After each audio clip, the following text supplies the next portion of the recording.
En la reflexión de hoy y de abril 29 del año 2022, vamos a partir de las mismas lecturas del Hechos de los Apóstoles en el capítulo 5, que está entre los versículos 17 y 42, la persecución que el pueblo romano hacía sobre nuestros primeros hermanos cristianos, los apóstoles y otros seguidores laicos y de otras formas de organización social allí.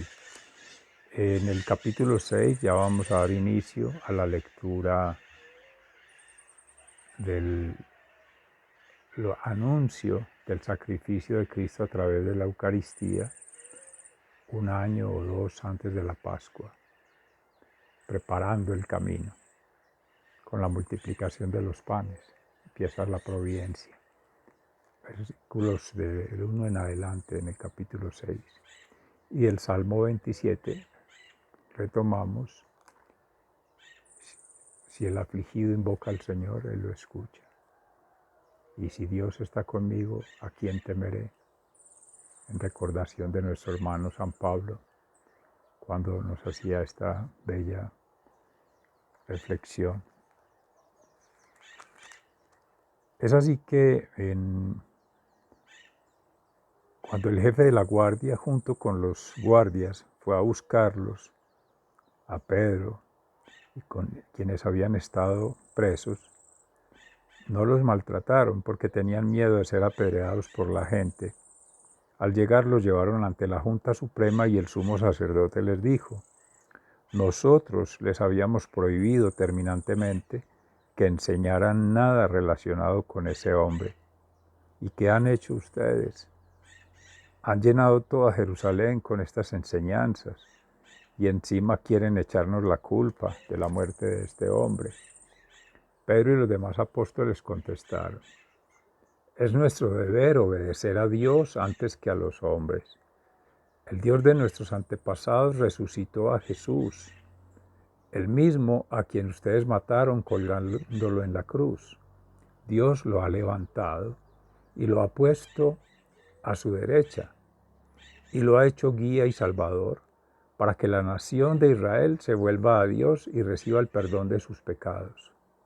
De esto somos testigos nosotros, y también lo es el Espíritu Santo, que Dios ha dado a los que le obedecen. Cuando oyeron esto, se enfurecieron y quisieron matarlos. Pero entre aquellas autoridades había un fariseo llamado Gamaliel, que era un maestro de la ley muy respetado por el pueblo. Este se puso de pie y mandó que por un momento sacaran de allí a los apóstoles. Luego dijo a las demás autoridades: israelitas, tengan cuidado con lo que van a hacer con estos hombres. Recuerden que hace algún tiempo se levantó Teudas, alegando ser un hombre importante, y unos 400 hombres lo siguieron, pero a este lo mataron y sus seguidores se dispersaron. Y allí se acabó todo. Más tarde, en los días del censo, se levantó Judas, el de Galilea, y logró que algunos lo siguieran, pero también lo mataron, y todos sus seguidores se dispersaron. En este caso, yo les aconsejo que dejen a estos hombres y que no se metan con ellos, porque si este asunto es cosa de los hombres, pasará. Pero si es cosa de Dios, no podrán ustedes vencerlos. Tengan cuidado, no se vayan a encontrar luchando contra Dios. Ellos le hicieron caso. Así que llamaron a los apóstoles, los azotaron y les prohibieron seguir hablando en el nombre de Jesús. Después los soltaron. Los apóstoles salieron de la presencia de las autoridades muy contentos, porque Dios les había concedido el honor de sufrir injurias por causa del nombre de Jesús. Todos los días enseñaban y anunciaban la buena noticia de Jesús, el Mesías, tanto en el templo como por las casas. Palabra de Dios. Te alabamos, Señor. En el Salmo 27, el Señor es mi luz y mi salvación. El Salmo de David. El Señor es mi luz y mi salvación. ¿De quién podré tener miedo? El Señor defiende mi vida. ¿A quién habré de temer? El Señor es mi luz y mi salvación. Los malvados, mis enemigos, se juntan para atacarme y destruirme, pero ellos son los que tropiezan y caen. El Señor es mi luz y mi salvación. Aunque un ejército me rodee, mi corazón no tendrá miedo, porque se preparen para atacarme. Yo permaneceré tranquilo. El Señor es mi luz y mi salvación. Solo una cosa he pedido al Señor, solo una cosa deseo, estar en el templo del Señor todos los días de mi vida para adorarlo en su templo y contemplar su hermosura. El Señor es mi luz y mi salvación. Cuando lleguen los días malos, el Señor me dará abrigo en su templo. Bajo su sombra me protegerá. El Señor es mi luz y mi salvación. Me pondrá a salvo sobre una roca. Entonces podré levantar la cabeza por encima de mis enemigos. Entonces podré ofrecer sacrificio en el templo y gritar de alegría y cantar himnos al Señor. El Señor es mi luz y mi salvación. A ti clamo, Señor. Escúchame, ten compasión de mí. Respóndeme. El corazón me dice, busca la presencia del Señor, y yo, Señor, busco tu presencia. El Señor es mi luz y mi salvación. No te escondas de mí, no me rechaces con ira, mi única ayuda eres tú. No me dejes solo y sin amparo, pues tú eres mi Dios y Salvador. Aunque mi padre y mi madre me abandonen, tú, Señor, te harás cargo de mí. El Señor es mi luz y mi salvación. Señor, muéstrame tu camino, guíame por el buen camino, a causa de mis enemigos. No me entregues a su voluntad, pues se han levantado contra mí testigos falsos y violentos. Pero yo estoy convencido de que llegaré a ver la bondad del Señor a lo largo de esta vida. El Señor es mi luz y mi salvación. Ten confianza en el Señor. Ten valor, no te desanimes. Sí, ten confianza en el Señor. El Señor es mi luz y mi salvación.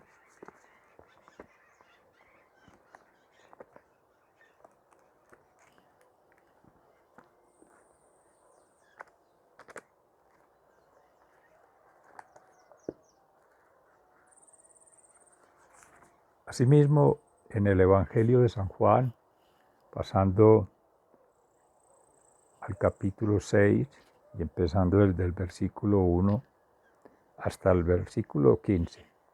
Vamos a revisar hoy. Dios mediante esta semana continuaremos en esta meditación. Jesús da de comer a una multitud. Después de esto, Jesús se fue al otro lado del lago de Galilea, que es el mismo lago de Tiberías. Mucha gente lo seguía porque habían visto las señales milagrosas que hacía sanando a los enfermos. Entonces Jesús subió a un monte y se sentó con sus discípulos.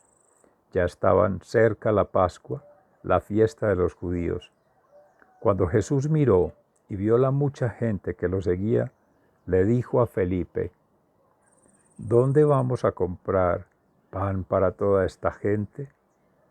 Pero lo dijo por ver qué contestaría Felipe, porque Jesús mismo sabía bien lo que había de hacer. Felipe le respondió, ni siquiera el salario de 200 días bastaría para comprar el pan suficiente para que cada uno recibiera un poco. Entonces Andrés, que era otro de sus discípulos y hermanos de Simón Pedro, le dijo, aquí hay un niño que tiene 5 panes de cebada y 2 pescados, pero ¿qué es esto para tanta gente? Jesús respondió, díganle a todos que se sienten. Había mucha hierba en aquel lugar y se sentaron. Eran unos 5,000 hombres. Jesús tomó en sus manos los panes y después de dar gracias a Dios, los repartió entre los que estaban sentados. Hizo lo mismo con los pescados, dándoles todo lo que querían. Cuando ya estuvieron satisfechos, Jesús dijo a sus discípulos: recojan los pedazos sobrantes para que no se desperdicie nada. Ellos los recogieron y llenaron 12 canastos con los pedazos que sobraron de los 5 panes de cebada. La gente, al ver esta señal milagrosa hecha por Jesús, decía: de veras, este es el profeta que había de venir al mundo. Pero como Jesús se dio cuenta de que querían llevárselo a la fuerza para hacerlo rey, se retiró otra vez a lo alto del cerro para estar solo. Palabra de Dios. Gloria a ti, Señor Jesús. Esta hermosa meditación de hoy en la palabra, como es hermosa la palabra en sí mismo, recuerden, verbo, acción creadora. Amén. Ahí estamos llamados.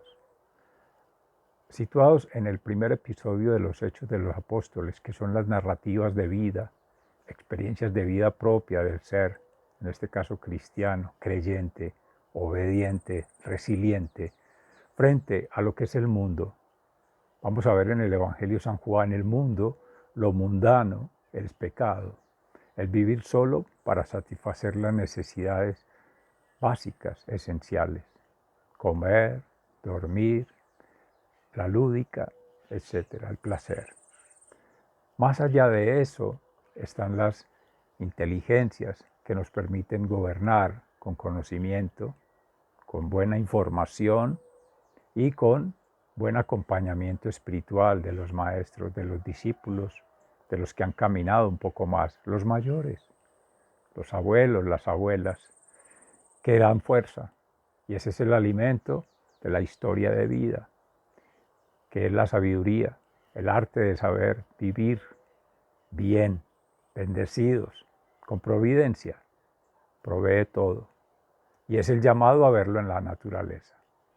No en lo político, ni en los políticos, ni en los que de turno aprovechan la ocasión con sus falsas promesas, los fariseos, también religiosos, recitando un decálogo. El maestro decía: hagan todo lo que ellos dicen, pero no hagan lo que ellos hacen, porque si bien la ley mosaica da un decálogo de cosas que son obvias, ya a la luz del Evangelio, cuando hay amor, sobraría hablar de no matar, de no robar, de no fornicar. Las negaciones, que es lo que hacen las normas, dogmáticamente prohibir, pero ellos se lo permiten, los legisladores, los ejecutivos de las normas, los gobiernos, y los fiscales se hacen los que no ven, los jueces, los magistrados. Por eso, en vez de confiar en ello, no digo que es desobedecer la ley orgánica de los gobiernos, al contrario, pero que sea la ley de Dios la que prime sobre esta, porque es ley divina y está en la naturaleza. Están los libros sagrados de la naturaleza. Eso no tiene pierde. El agua siempre está, la tierra siempre está, el aire siempre está, y el fuego que la anima, los espíritus, todos nosotros, seres vivos, siempre están. Y unos prestando su servicio, ofreciendo su vida, ofreciendo sus condiciones de vida para que otros pervivan, para que continúe la huella genética. Eso no lo para nadie, no lo debe parar nadie.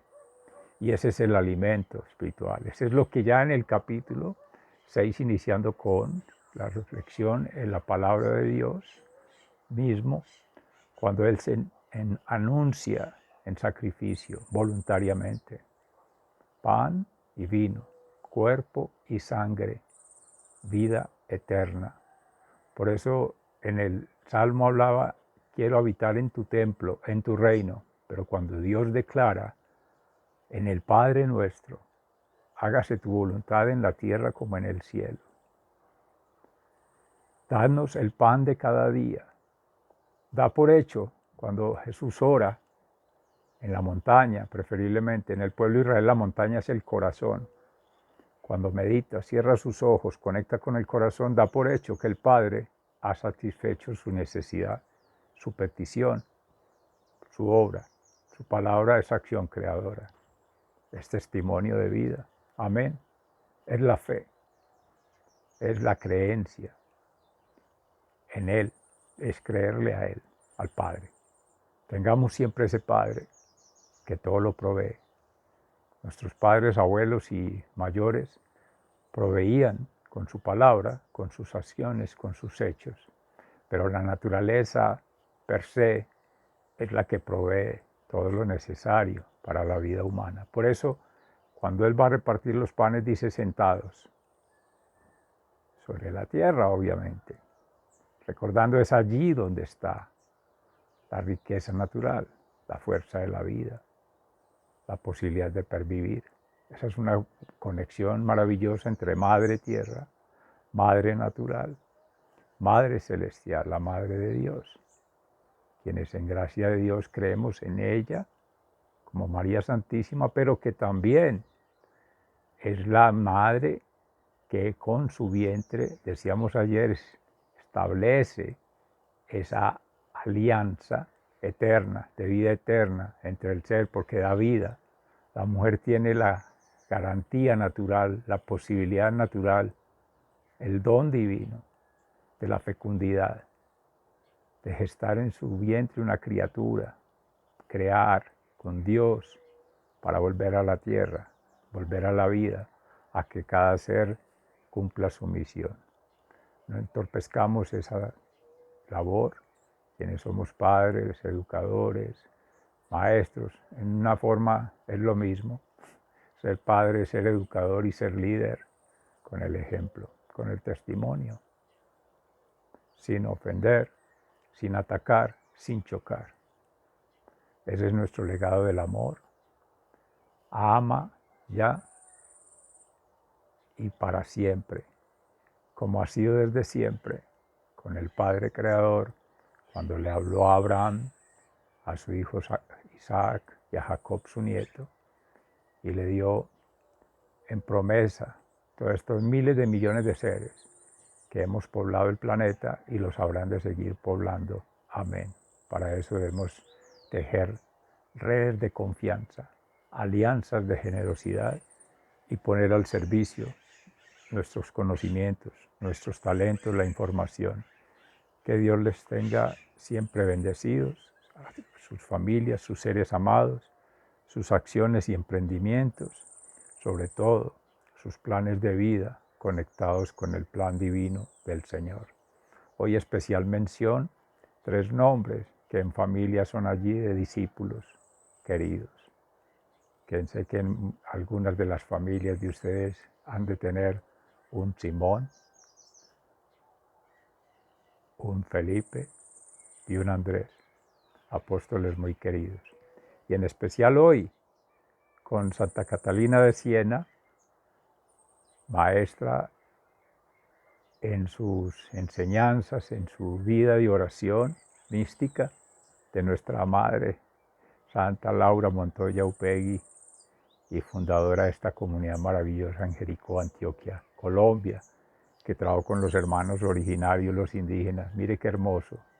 Madre de Dios, María Santísima, Madre de la Tierra, Madre Tierra y Madre. Cada una de ustedes es una madre, y aún los hombres somos madre, porque damos a luz a Dios en el corazón, como alianza de vida eterna. Amén, amén y amén. Bien, se les quiere mucho. Invito a que también en el canal de Escuela de la Conciencia Ambiental ya podemos profundizar más en estos ejercicios de meditación con una reflexión ya un poco más cogniscente o de conocimientos y por tanto de aplicación prácticas de vida.